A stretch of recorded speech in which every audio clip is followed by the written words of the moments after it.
Hey everyone, I'm back, and today we're going to be talking about Syriana. And this movie came out in 2005, starring George Clooney, Matt Damon, Jeffrey Wright, and it's directed by Stephen Gaghan, if I pronounced that correctly, probably not. The same director as Gold, and I haven't seen that movie in 8 years. And I remember not liking that movie, and the only thing that I remember about it are two things. A, Matthew McConaughey was in it, and B, that was the first video that I ever uploaded on my channel that passed 100 views at the time. So, two things to remember that movie by. And this film I found to be bad. I didn't care for anything that happened in the movie. And this is one of those movies that has multiple storylines and multiple characters, and there's like no real main character in this movie. At first I thought, okay, maybe George Clooney is going to be the main character, and Matt Damon and Jeffrey Wright are going to be the other two characters, and it's just going to be like a cat and mouse game or something like that, because I knew nothing about this movie going into it. And as the movie progresses, it just keeps introducing characters and characters and characters, and eventually, once we hit the 30-minute mark, it stops introducing characters for a while.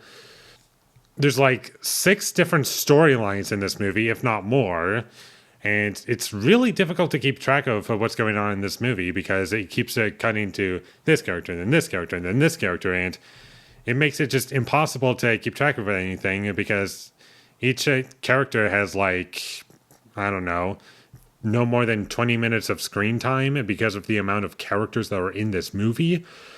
And it just ruined the overall experience for me. I didn't care for the way this movie was shot. There were too many close shots that made it difficult to see the location. And this movie, honestly, reminded me of Crash, which I didn't like that movie at all.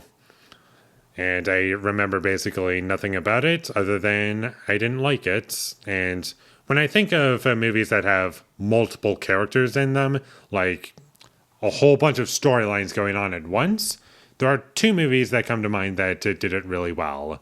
Like more than just a few storylines going on. A, Magnolia, and B, American Beauty. And both of those movies came out in 1999. Somehow. Those movies I connect with them a whole lot better. All the characters are interesting. It doesn't feel like it's a scatterbrain of storylines going on. Everything feels focused. Each character has time to breathe.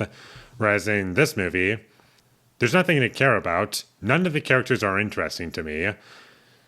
I wasn't upset with the performances, but I just could not get invested in anything that was going on. Mostly because the film is just dialogue and people talking about nothing, which would be fine in a movie like, I don't know, a movie written by Aaron Sorkin, like The American President or Steve Jobs or The Social Network. Like, those movies have really great dialogue and are compelling because of it. Pretty much nothing else happens outside of dialogue, just people talking and talking and talking. But if the dialogue was well written, I would be fine with this movie, but here we are with a movie that has dialogue that's unspecial, unmemorable, nothing about it that sticks with me, and it's just forgettable also. Like, there's nothing really memorable about the movie. There were some cheesy sound effects in this movie. I don't know why they were added in. Like, there were scenes where characters were moving around and the film decided to use this.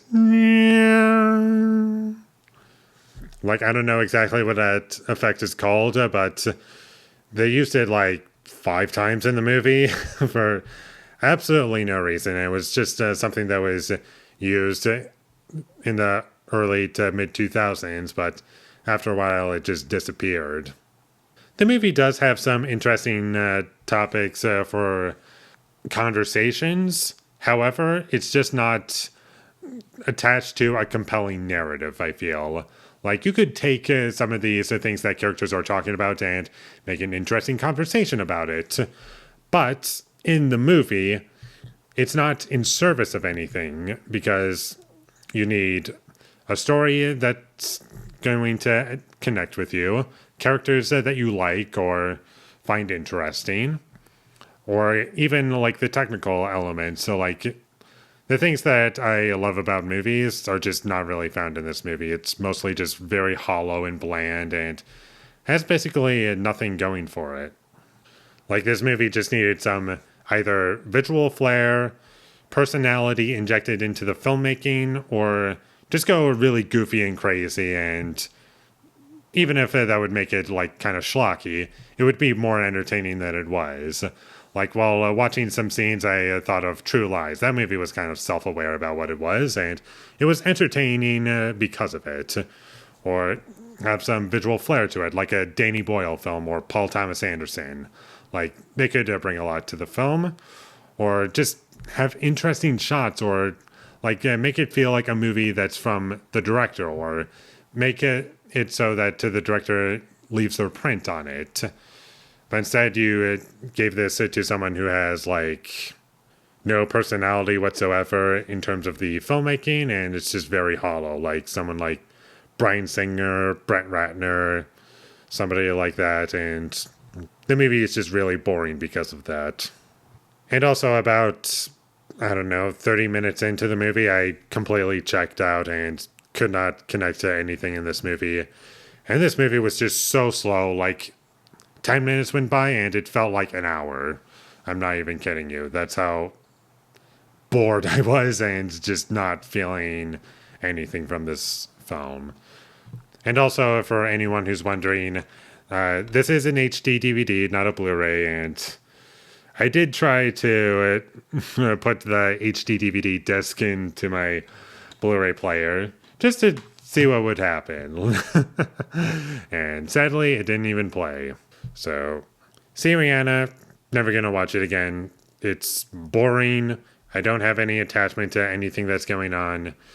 I know that this movie is based on a true story, but personally, I don't really care. That makes no difference to me. You can make a movie that's completely fictional and make it incredible, or have it based on a true story and do your own thing with it, or be incredibly accurate and still make a really great film out of that. Like, it depends on what you do with it. And what they wound up doing was just make a really boring movie that did nothing for me. So that's about all I have to say. So with all that being said, I'm going to give Syriana a 3 out of 10.